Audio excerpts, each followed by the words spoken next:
Oi pessoal, tudo bem? Estamos de volta com nossos vídeos aqui da parte de fabricação mecânica, né? Hoje só para reforçar uma questão que o estudante estava perguntando, né? Voltado à necessidade do cálculo da rotação, né? Essa fórmula, muito provavelmente a fórmula mais comum aí para a fórmula mais praticada, né? Referente aí à parte de fabricação mecânica, a parte de usinagem, que é obviamente a fórmula para poder calcular a RPM, né? RPM para torno, furadeira, fresadora, enfim. E o estudante fez uma pergunta bem interessante. Ele, poxa, professor, eu acho que não é interessante esse tipo de cálculo porque, exemplo, a gente vai fazer um furo na parede e tal, e já é uma rotação fixa. Então, teoricamente, quanto mais maior a rotação, melhor a execução do processo, né? Só que o que acontece? A gente tem algumas situações, né? A primeira, né? E a principal, que é exatamente isso aqui, ó, velocidade de corte. O fabricante, quando ele cria a ferramenta, ele faz os testes, né? Referente à condição resistência, né? Nesse caso aí falando especificamente sobre vida útil da ferramenta. E uma outra característica muito importante, a questão geométrica referente ao corte, né?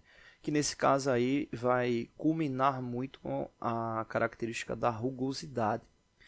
Então, quando o fabricante ele indica a velocidade de corte e você calcula a RPM, você calcula a RPM exatamente para garantir aquela velocidade de corte que o fabricante está indicando. A gente já falou várias vezes aqui no canal, ou seja, essa velocidade de corte nada mais é do que o momento tangencial da peça em relação à ferramenta ou também o contrário, né? Se você estiver no processo de fresagem, um centro de usinagem, né? Onde você vai ter a ferramenta ali em contato com a peça, né? Então, quando você calcula a rotação, é exatamente para garantir que a velocidade tangencial do corte ele esteja de acordo com o que o fabricante ele testou, né?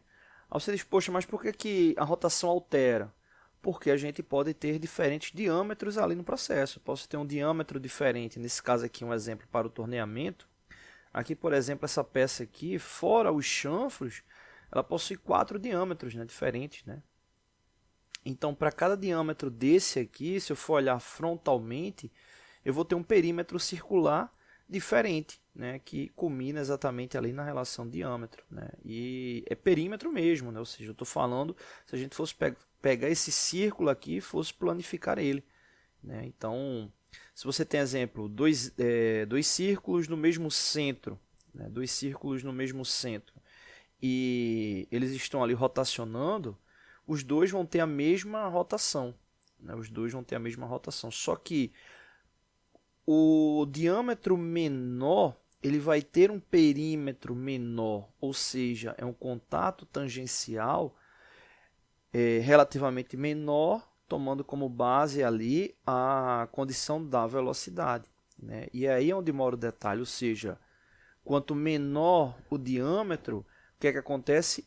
É a tendência de se ter uma maior rotação para garantir aquela velocidade de corte.